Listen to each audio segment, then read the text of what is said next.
Hello guys and in between for this new video. I know I ranted last week, but this time I got something new. Right now the Neo Fest, the Steam Neo Fest is over or close to be. And this week I took it to test and watch a few games that I thought would be enjoyable. For some I was right, for some I wasn't. And I want you to follow me on this little journey of which game should you look forward to. I had tried 5 games and I'm gonna rank them from worst to best. Of course, it's my personal opinion. Can have your own, but just know that if you think my last one is a better game than my first one, you are dead on the inside, both from brain to heart. I don't know if you say that word. Anyway, let's go. And the worst game award, it's not really an award, but we will deal with it, is the Random Town or something like that. Of course, I'm joking for this one. This game is called Randoville. The concept is rather simple. You build a town using dice. The better the dice, the roll rather, the better the building is. And you know, that's a neat concept. When I saw it, I was like, hey, that could be fun. It isn't. Simply because this game is barely a game at all. It's not a finished product. It's not an alpha product. It's a... I don't know why this is here. I don't know if Steam does any kind of, I don't know, check before going in those stats or those game, but it shouldn't be here. The game is empty, but you got no idea. There is barely anything to do in it. The game is ugly as all hell, and it's not only because like the designer don't know what to do. It's also because they simply reuse free asset from an asset store that I don't know which one. I swear to God, those images on the top of the screen come from somewhere. They are not. They did not make them, and if they did, it is the most generic image they could have done. The worst interface. There is barely anything salvageable in this. This is the kind of stuff you do as a preparation before trying to make the real interface, just so you know that it doesn't bug when you have it this way. It's not a product that you should show your clients because it will make them run away. It made me run away. I'd give this a 2 or 3 out of 10, and it could go up if, they did something with it. Second worst is another game. This one still way better than Randoville. Marco Beyond Grave. Marco Beyond Grave is inspired by Hollow Knight in more ways than one, and is a platformers RPG from the in 2D. Let's say it's easier this way. The game has potential. It's not like the previous one. You mustn't play this. You could play this. It could be fun. But right now it lacks many features that make it a bit sad to play. An example is audio, there is barely any audio when enemy dies, barely any audio when they get hit.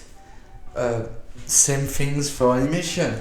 The enemies are animated in two frames, a build-up frame and a hit frame, and that's it. Their death is almost like instantaneous. They're alive, they take a hit, suddenly they're a puddle in the ground. No in between.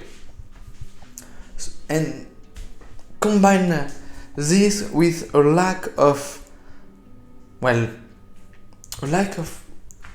response when you hit an enemy. Not only is there very little noise, not only if they die there is very little animation, but also they don't respond to it. They glow red for a fraction of a second and that's it.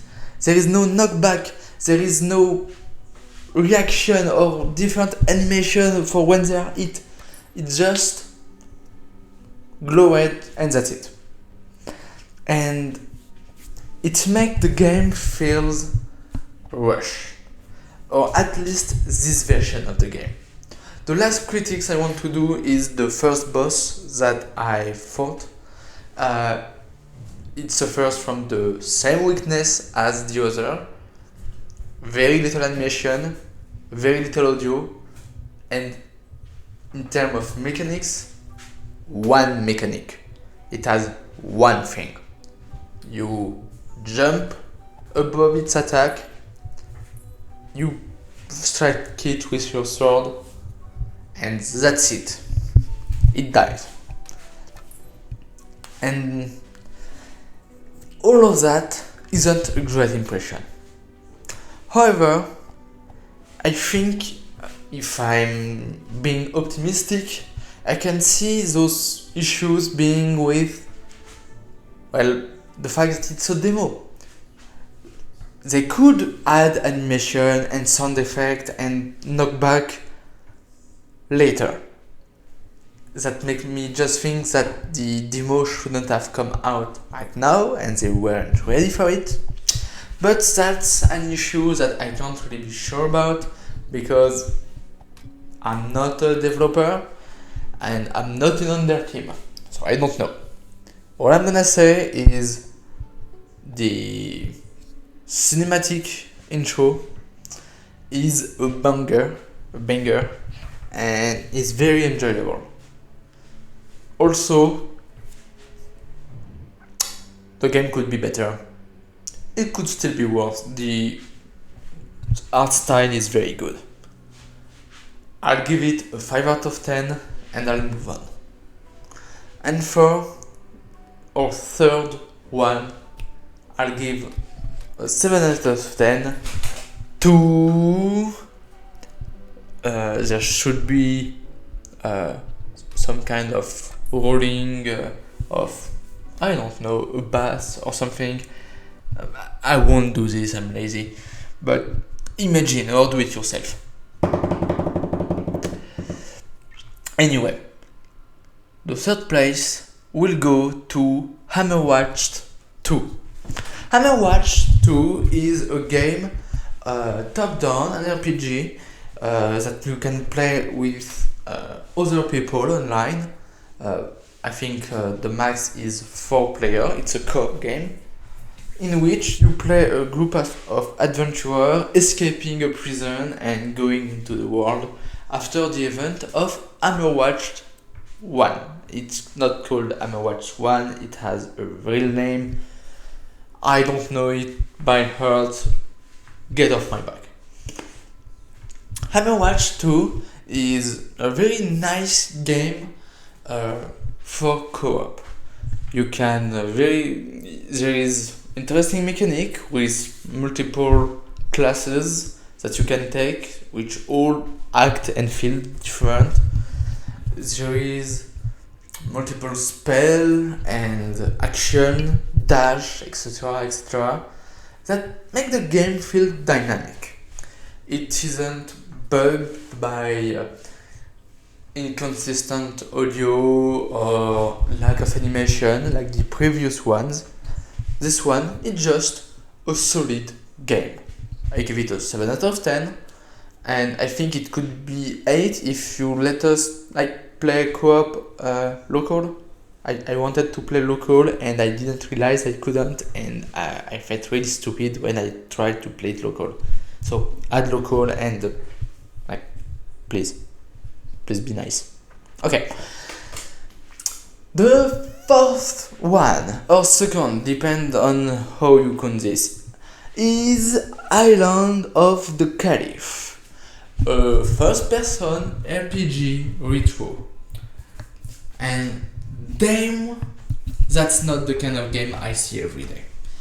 I was really surprised by it. I was really curious on how it would look, because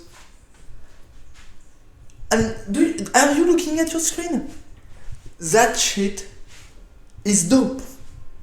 And I played it for a bit, found a club, grabbed the torch, and I had fun. The game looks pretty, the audio is nice, the music is cool, gameplay efficient, but pretty simple, as you could expect from this kind of game. I have very little critics. Maybe, I don't know how annoying the food mechanics will get in the future. It could be very annoying. Maybe make it so enemies can run around the corners, because they can't really chase you and it's a bit weird. Outside of that, it's fine. Everything's good. And I really enjoyed my time with this game. It has a lot of potential, and I give it an 8 out of 10 because I'd give it a 7 out of 10 usually, but with how unique it is, it deserves an 8. And now, for our winner of the 5 games I played this week, I want you to applaud, to celebrate for the Dungeon of Nullbuck Dungeon Master. This game is... Have you played Dungeon? Have you played the game Dungeon 3 or Dungeon Keeper? Not the one on the phone, the real one, the one people should care about. Anyway, Dungeon Master, Dungeon of Nullbuck, let's say Dungeon Master, is a game of gestion where you create your own dungeon and you with your own team of servitors and orcs and cook and dungeon master and goblin and guard. The demo is 30 minutes long and is pretty enjoyable. So I just want to go to the heart of it. First of all, the comedy is great. I had a ton of fun, and I think you can have it too. The game is pretty enjoyable, rather pretty. I played it on the lowest graphism because my computer is a potato with 2 cables stuck to it. So I couldn't see the best of the graphics, but it was still pretty enough for me to enjoy it. The mechanics are nice and well explained, and it's really a personal thing, but that's just really my vibe. I love dungeon making. I play classical RPGs, and God, that's good. So I give this Dungeon Master game a 9 out of 10. And the only reason I don't give it a 10 is not only because nothing is perfect, obviously, but also I couldn't see an answer for the main risk for this kind of game. And the risk is the difficulty. The difficulty not being well adjusted enough. If it's absolutely too easy, there won't be enough content and you just breeze through the game in like half an hour and you unlock everything and you get bored real quick. If it's too hard, you can't really be the Sims player that you want to be, and you need to be way too careful with your resources, optimize things in a way that just isn't pretty. And when I make a dungeon, I want it to be stylish. And I think I'm not the only one. So, that's the risk of this game, and that's why I didn't give it a 10 out of 10. But that concludes this video. I hope you enjoyed it. I hope you want to see more of those games, or at least some of them. And give me in the comments your opinion, if you tried this game, if you didn't, if you plan to try this game when they come out. Go for it. I'm all in for that. I hope you enjoyed this video. Please like and subscribe, and I'll see you next time.